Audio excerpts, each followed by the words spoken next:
जीवन में आने वाले उतार चढ़ाव, कहीं भटकाव और अंत में कठिन संघर्ष के पश्चात सफलता प्राप्ति के मार्ग में जो बाधाएं आ रही है उनको शब्दों के माध्यम से लिखने का प्रयास किया है। तो जनाब थोड़ी अपनी सीटें वो कमर की पेटी कस लीजिए, क्योंकि अब अनंत कोटि के आनंद को आप प्राप्त करने वाले हैं।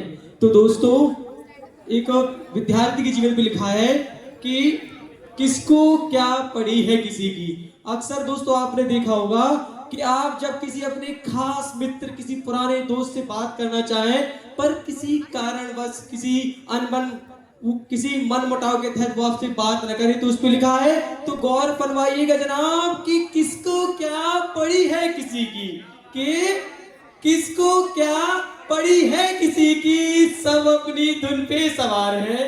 कि किसको क्या पड़ी है किसी की, सब अपनी धुन पे सवार है। और कुछ बात उनसे भी किया करो, और कुछ बात उनसे भी किया करो जो आपसे दो बात करने को बेकरार है।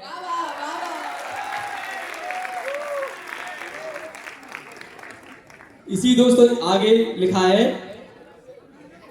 अभी दोस्तों विद्यार्थी का वो पल है जहां पे वो थोड़ा सा अपने मार्ग से भटकता है। तो उस भाव को अपने शब्दों में इस प्रकार लिखा है कि कैसे कहूं कि क्या है तू।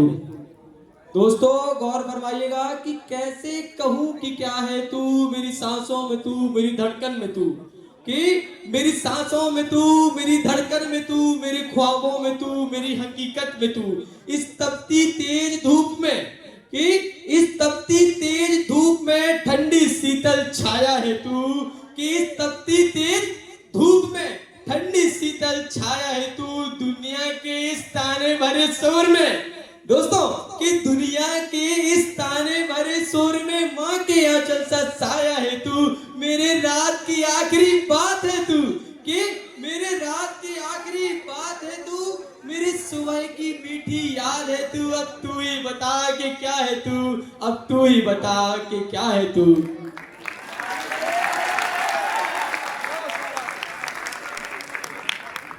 अब दोस्तों, अब वो पढ़ाओ